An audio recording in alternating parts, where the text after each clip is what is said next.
Students, train your brain में आपका स्वागत है। तो आज हम क्लास 10th का चैप्टर नंबर 2 कंप्लीट करने वाले हैं, जिसमें कि हम सबसे पहले इंट्रोडक्शन पढ़ेंगे कि पॉलिनोमियल्स क्या होते हैं, बहुपद क्या होते हैं, और एक्सरसाइज 2.1 को कंप्लीट करेंगे। अगर आप मेरे वीडियो पे नए हैं तो मेरे चैनल को लाइक कर सकते हैं, वीडियो को लाइक कर सकते हैं और सब्सक्राइब करके मेरे चैनल पे बेल आइकन भी दबा सकते हैं, जिससे कि आप मेरे नए वीडियोस का नोटिफिकेशन सबसे पहले देख लेंगे, मिल जाएगा आपको, और आप मेरी वीडियोस को देख सकते हैं और अपने चैप्टर्स को कंप्लीट कर सकते हैं। तो हम 1 बाय 1 कंप्लीट करेंगे चैप्टर को, और सभी चैप्टर्स के 1 बाय 1 क्वेश्चन करेंगे, एक भी क्वेश्चन हम छोड़ेंगे नहीं। तो इस बात का आपको ध्यान रखना है कि मैथ जैसे ही मैं करती हूँ उसके साथ आपको भी साथ साथ करते चलना है, और उसके बाद आपको 2 से 3 बार प्रैक्टिस करना है, तभी आपका मैथ्स करने का जो तरीका है एकदम मजबूत हो जाएगा। तो चलिए हम पढ़ते हैं चैप्टर नंबर 2, इंट्रोडक्शन। बहुपद क्या होता है? ऐसे बीजीय व्यंजक जिनके चरों के घातांक सदैव पूर्ण संख्या हो। मतलब कि चर क्या होता है, सबसे पहले तो हमें ये देखना है चर क्या होता है। चर आपने पढ़ा होगा क्लास 9th में, वैसे तो 6 से ही बीजगणित चलता आ रहा है, आपने पढ़ा होगा। तो चर होता है हमारे वेरिएबल। क्या होते हैं? वेरिएबल, जिससे कि जो संख्या है ना, जैसे x है, y है, z है, a से b, जो हमारे a to z नंबर हैं, वो हमारे अल्फ़ाबेट हैं, वो हमारे सारे क्या होते हैं? वेरिएबल होते हैं। क्या होते हैं? वेरिएबल। इनके जो मान होते हैं ना, वो चेंज होते रहते हैं, तो इसका मतलब ये एक चेंजेबल वेरिएबल होते हैं। तो अचर होते हैं, और पढ़ा होगा आपने अचर। अचर किसे कहते हैं? कांस्टेंट, जो स्थिर होते हैं। ये जो है ये अस्थिर होते हैं, ये होते हैं स्थिर। स्थिर का मतलब 1 2 3 4 ये हमारे क्या हैं? कांस्टेंट हैं। ठीक है, तो ये हमारी कांस्टेंट है। तो इसी तरीके से हमें इसको याद रखना है कि चर क्या होता है? वेरिएबल, जो x y z की फॉर्म में होते हैं वो हमारे चर होते हैं, और अचर हमारे कांस्टेंट वेरिएबल होते हैं, मतलब कि कांस्टेंट होते हैं। 1 2 3 ये हमारी जो न्यूमेरिकल वैल्यू होती है ये अचर होती हैं। ठीक है, अब जब चर और अचर की हम मल्टीप्लाई करते हैं, मतलब कि चर इंटू अचर करते हैं, तो क्या बनता है? ये आपने पढ़ा होगा। जैसे चर हमने मान लिया x है और गुणा कर दी अचर की 5 की, तो क्या बन जाएगा? ये कोई व्यंजक बन जाएगा। 5x हो गया, तो 5x क्या है? हमारा बीजीय व्यंजक। ठीक है, तो इसी बहुपद संख्या इसे ही बोलते हैं, बहुपद व्यंजक उसे ही बोलते हैं। जैसे कि ऐसे बीजीय व्यंजक, मतलब कि ऐसे बीजीय व्यंजक जिनके चरों के घातांक, मतलब चर है कोई, उसका घात है सदैव पूर्ण संख्या होती है। तो बहुपद कैसे पहचानेंगे? बहुपद पहचाने कैसे पहचानेंगे? पहचानेंगे कैसे? जैसे कि चर है कोई, बहुपद पहचाने कैसे? चर का घात है, जैसे चर की घात कैसी होनी चाहिए? पूर्ण संख्या।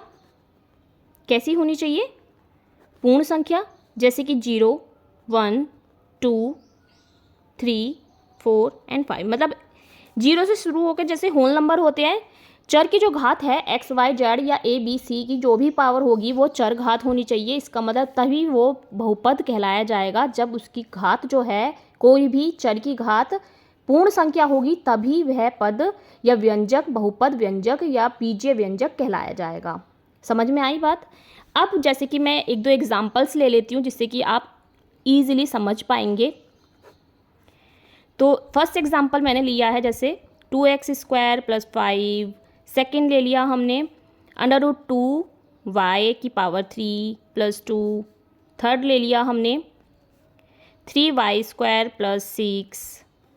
और फोर्थ ले लिया हमने √3 और y भी अंदर ही है, प्लस में 3। और फोर्थ ले लिया हमने 3y² प्लस में √y प्लस में 5। ठीक है, और लास्ट भी एक मैं, ये वैसे आप हमारे कोर्स में नहीं है, लेकिन मैं फिर भी आपको इसको बताना चाहूँगी, +2x और प्लस में 7 = में 5। ये हमने ले लिया है, मतलब 5 नहीं है, सॉरी ये 0 है। तो ये हमारी इक्वेशन है। तो अब हम इसमें क्या करेंगे, देखते हैं कि इसकी जो चर घात है वो बहुपद है या नहीं है, मतलब हमें ये बताना है कि ये बहुपद है या नहीं है इन एक्सरसाइज में, इन इक्वेशंस में से। अगर जो इक्वेशन बहुपद नहीं होगी वो हमें बतानी है क्यों नहीं है। देखिए जैसे कि यहाँ है, ये चर है, कोई चर की घात क्या है 2, 2 क्या है, एक पूर्ण संख्या है, तो यह एक बहुपद है, बहुपद है। यहाँ है, यहाँ चर क्या है हमारी y है, y की पावर 3 है, चर है, चर की घात पूर्ण संख्या है, तो ये भी बहुपद है। ठीक है, यहाँ है, ये भी बहुपद है। लेकिन यहाँ देखिए √3y, √3y, तो इसे क्या लिख सकते हैं हम, जैसे √3 होगा इंटू में √y भी आएगा। ठीक है, तो √y की जो पावर है, अंडर को हम किस तरीके से लिखते हैं, 1/2 की फॉर्म में। तो ये जो 1/√2 है ना, तो जो ये y की पावर 1/2 है ना, इसका मतलब यह एक पूर्ण संख्या नहीं है, तो यह पद भी, यह व्यंजक भी बहुपद नहीं है, ये बहुपद नहीं है, क्योंकि इसकी जो घात है ना, चर की जो घात है वो कैसी है, पूर्ण संख्या नहीं है। इसी तरीके से यहाँ आ जाइए 3y² + √y + y 5, तो यहाँ पर भी आपका नहीं है। क्यों नहीं है, क्योंकि वहाँ यहाँ पर तो 2 है, y की पावर 2 है, ठीक है, चर है, चर की घात पूर्ण संख्या है, लेकिन एक और चर भी तो है ना इसी का ही, तो ये भी तो इसी का पार्ट है। तो यहाँ पर आपका फिर से y की पावर 1/2 है, तो ये भी बहुपद नहीं है। अब यहाँ देखिए, जैसे यहाँ पे 2 चर आ रहे हैं, यहाँ पे जैसे मान लिया y भी है, 2 चर एक साथ आ रहे हैं, वैसे आपके कोर्स में ये नहीं है, लेकिन मैं फिर भी बताना चाहूँगी। तो यहाँ पर ये भी चर है, ये भी चर है, तो दोनों की घात जुड़ जाएंगी, तो इस वजह से इसकी जो घात है ना वो क्या आ जाएगी, 5 आ जाएगी, और 5 आने की वजह से ये भी बहुपद है, लेकिन ये द्विचर बहुपद है। ठीक है, क्योंकि इसमें 2 चर हैं x और y, इस वजह से ये पॉलिनोमियल तो है, लेकिन ये आपके कोर्स में नहीं है, फिर भी मैंने आपको इसको बता दिया है। जब 2 चर होते हैं उनके दोनों की चरों की घात जुड़ जाती है, और ये भी हमारा क्या हो जाता है, बहुपद हो जाता है। वैसे ये नहीं आएगा, पर समझने में कोई प्रॉब्लम नहीं है, कुछ ज़्यादा पढ़ लें तो कोई दिक्कत नहीं होती, क्योंकि कोर्स बहुत कम है, हम बिल्कुल सिस्टमेटिक तरीके से लेकर चलने वाले हैं, एक एक पॉइंट को समझने वाले हैं। अगर आपको कोई भी क्वेरी हो तो आप कमेंट बॉक्स में मेरे से पूछ सकते हैं, मैं आंसर ज़रूर दूंगी। तो देखिए, इस तरीके से हमने बहुपद को समझ लिया है कि बहुपद क्या होता है, किस तरीके से आपको समझना है। ठीक है, अब हम पॉलिनोमियल्स के टाइप्स पढ़ लेते हैं, या फिर टाइप्स ऑफ पॉलिनोमियल। तो पॉलिनोमियल्स कितने टाइप्स के होते हैं? फर्स्ट, रेखिक बहुपद, जिसे कि हम लीनियर बोलते हैं, लीनियर पॉलिनोमियल, या फिर द्विघात बहुपद, जिसे कि हम क्वाड्रेटिक बोलते हैं,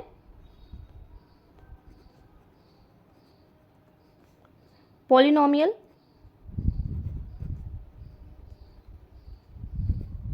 ठीक है, ये हमारा सेकंड हो गया। थर्ड हमारा क्या है? त्रिघात बहुपद, जिसे कि हम क्यूबिक बोलते हैं,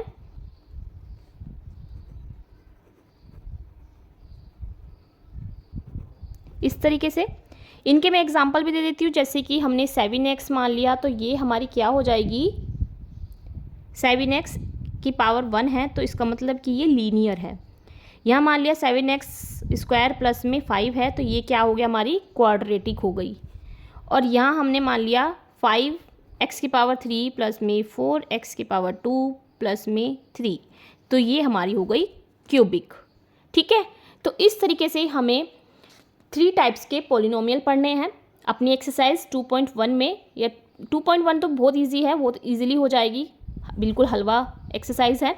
लेकिन हमें जो 2.2 है बहुत अच्छे से इन सभी को पढ़ना है।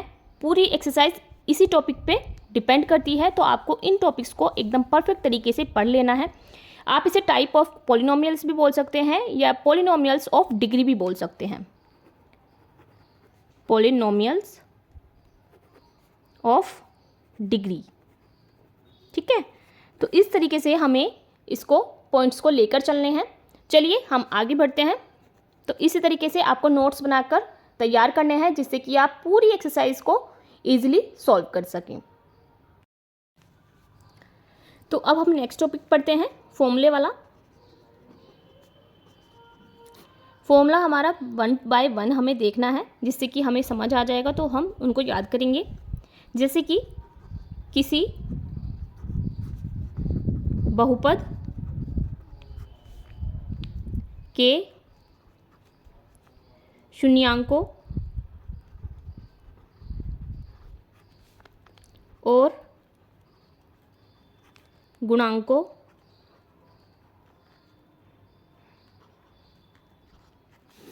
में संबंध।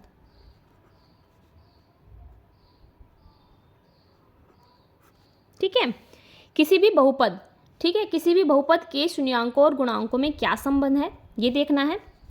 द्विघात समीकरण लिख लेंगे पहले।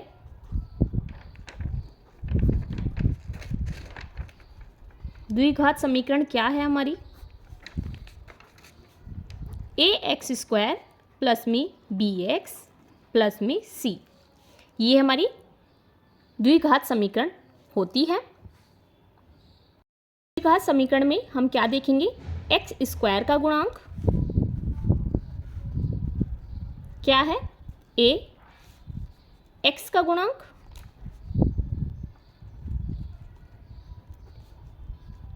b और अचर पद क्या है, c। ठीक है, तो इस तरीके से हमें देख लेना है। फिर हमें फॉर्मूला याद करना है, शून्यांकों का योग, मान लिया अल्फा प्लस बीटा, शून्यांकों का योग हमने रिप्रेजेंट किया है अल्फा प्लस बीटा, तो शून्यांकों का जो योग है उसका जो फॉर्मूला है वो है -b/a। ठीक है, इसी तरीके से शून्यांकों का गुणनफल हमारा क्या है, c/a। तो ये फॉर्मूले हमें याद करना है, इसको हम रिप्रेजेंट करेंगे अल्फा इंटू बीटा से। तो ये फॉर्मूले हो गए हमारे दो, एक 1 और 2। ठीक है, लेकिन एक फॉर्मूला और आ जाता है, जब बहुपद के शून्यांकों का योग और गुणनफल दे दिया जाए तो कैसे लगाएंगे फॉर्मूला, दिए होने पर बहुपद ज्ञात कीजिए। तो कैसे करेंगे ये भी देख लेते हैं। ये भी एक क्वेश्चन है कि अगर हमें बहुपद के शून्यांक दे दिया जाए और शून्यांकों का योग गुणनफल दे दिया जाए तो हम बहुपद संख्या या बहुपद व्यंजक कैसे ज्ञात करेंगे, ये भी एक पॉइंट है, ये भी एक फॉर्मूला है। तो कैसे ज्ञात करेंगे जी भाई, x² माइनस शून्यांकों का योग, ब्रैकेट यहाँ पर लिखेंगे एक x, यहाँ पे क्या लिखेंगे x प्लस में शून्यांकों का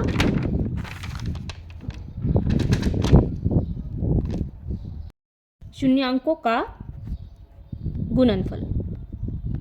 इस तरीके से एक फॉर्मूला हमारा ये हो जाता है, जिसे हम इस तरीके से शॉर्टकट में भी लिख सकते हैं, x² माइनस में alpha plus beta x plus में अल्फा इंटू बीटा। ठीक है, तो ये हमारा एक फॉर्मूला हो गया है ये वाला भी, एक ये हो गया, एक ये हो गया और थर्ड ये वाला हो गया। तो इस तरीके से जब हमें शून्यांकों का योग और गुणनफल दे दिया जाए और बहुपद ज्ञात करने के लिए कह दिया जाए तो हमें ये फॉर्मूला अप्लाई करना है, एक्स स्क्वायर माइनस शून्यांकों का योग एक्स प्लस शून्यांकों का गुणनफल। जैसे कि हम इसे शॉर्टकट में लिखेंगे कि x square minus alpha plus beta x plus alpha into beta. ठीक है, तो ये हमारे फॉर्मूलाज हो गए। अब हम एक्सरसाइज 2.1 के लिए आगे बढ़ते हैं। एक्सरसाइज 2.1 कंप्लीट कर लेते हैं। बहुत ही इजी सी एक्सरसाइज है, तो इजीली हो जाएगी। झटपट से हम इसको करके फिर नेक्स्ट एक्सरसाइज पर आते हैं 2.1।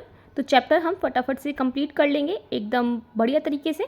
जो देखिए क्वेश्चन में क्या कहा गया है, the graph of y equal to P x are given in figure 2.10 below for some polynomials px, find the number of zeros of px in each case।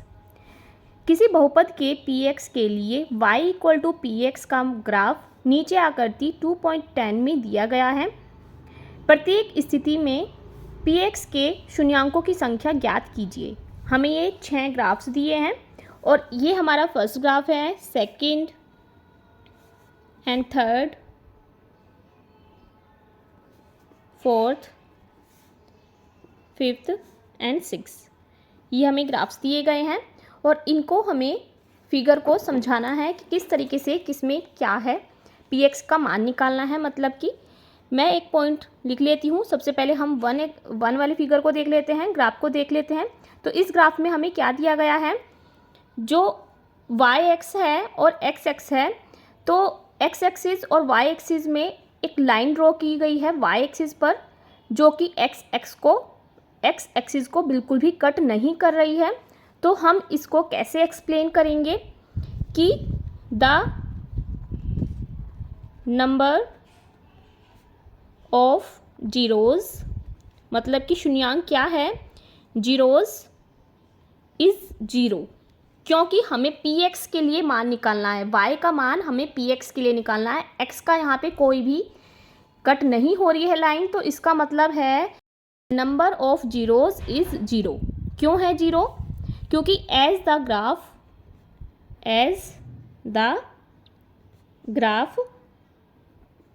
Graph में क्या हो रहा है, does note cut the x axis इसमें से cut नहीं हो रहा है। इसलिए एट एनी पॉइंट, किसी भी पॉइंट पे एक्स एक्सिस जो है वो कट नहीं हो रहा है, इसलिए हमारा पी एक्स जो है ना वो क्या आ जाएगा, वो आ जाएगा जीरो। क्या आ जाएगा? जीरो। पी एक्स की वैल्यू जो आ जाएगी वो आ जाएगी हमारी जीरो। इसी तरीके से मैं हिंदी में भी लिख के दिखा देती हूँ। हिंदी में कैसे लिखेंगे कि इसमें लिखेंगे शून्यांक की संख्या जीरो है, जीरो है क्योंकि ग्राफ जो है, कौन सा ग्राफ, एक्स अक्ष को किसी भी बिंदु पर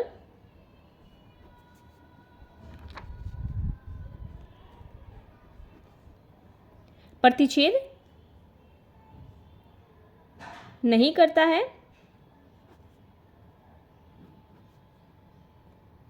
या कर रहा है, नहीं कर रहा है। तो px की वैल्यू क्या हो जाएगी यहाँ पर, जीरो। समझ आया? इस तरीके से हम इसको लिख सकते हैं, शून्यांक की संख्या जीरो है। दूसरे ग्राफ में हम देखेंगे कि ये इसको एक अक्ष पे काट रही है। आप देख सकते हैं ये जो लाइन ड्रॉ हो रही है ये x अक्ष को एक बिंदु पर काट रही है। तो हम इसमें लिख देंगे शून्यांक की संख्या एक है क्योंकि आरेख यह ग्राफ x अक्ष को एक बिंदु पर प्रतिच्छेद करता है। तो px की वैल्यू क्या हो जाएगी, 1। ठीक है। इसी तरीके से हमें दूसरे ग्राफ में देखना है, तीसरे में क्या देखा है आपने, देखो जैसे कि एक्स अक्ष पे जो हमने ये बिंदु दिख रहा है उसे पॉइंट आउट कर लेना है, जैसे कि ये है और ये है। तो कितने बिंदु पे कट रही है ये लाइन, 3 पॉइंट्स पे। तो इसी तरीके से थर्ड पार्ट में क्या हो जाएगा, पी एक्स की वैल्यू आ जाएगी 3, मतलब कि शून्यांक की संख्या हमारी क्या हो जाएगी, 3 हो जाएगी, क्योंकि आरेख एक्स अक्ष को बिंदु कितने पॉइंट पे काट रही है, 3 बिंदुओं पर प्रतिच्छेद करता है, इसलिए पी एक्स की वैल्यू 3 हो जाएगी। इसी तरीके से 4 पार्ट में देख लेते हैं। 4 पार्ट में कितनी जगह काट रहा है एक्स अक्ष को, क्योंकि हमें जो भी वैल्यू निकालनी है ना वो एक्स पॉइंट के लिए या एक्स अक्ष के लिए निकालनी है, एक्स एक्सिस के लिए निकालनी है, इसीलिए हमने सिर्फ पॉइंट को पॉइंट आउट करना है एक्स अक्ष के लिए। तो एक्स अक्ष को कितनी जगह काट रहा है ये, पी एक्स हो जाएगा हमारा 2 बिंदु पर काट रहा है। तो इसी तरीके से हम लिख देंगे शून्यांक की संख्या 2 है, क्योंकि आरेख एक्स अक्ष को 2 बिंदु पर प्रतिच्छेद करता है, तो इसलिए पी एक्स की वैल्यू क्या हो जाएगी, 2। इसी तरीके से हमें इस ग्राफ को देख लेना है। तो ग्राफ में क्या दिया है, एक्स एक्सिस है, वाई एक्सिस है, और इस तरीके से ग्राफ को दिया है। तो पॉइंट आउट कर लेते हैं, 1 point, 2 point, 3 point and 4 point. X अक्ष पे 4 पॉइंट बन पा रहे हैं, तो इसका मतलब हमारा शून्यांक की संख्या क्या हो जाएगी, 4 हो जाएगी। और क्योंकि आरेख एक्स अक्ष जो है ना वो 4 बिंदुओं पर प्रतिच्छेद करता है, इसलिए हमें पी एक्स इक्वल टू क्या हो जाएगा, 4 हो जाएगा। तो इसी तरीके से 5 पॉइंट पे हमारा आ जाएगा पी एक्स इक्वल टू में 4। ठीक है, इसी तरीके से हमें इसको समझना है। इसी तरीके से हमें जो हमारा 6 पॉइंट है, लास्ट वाला क्वेश्चन है, वो भी देख लेते हैं।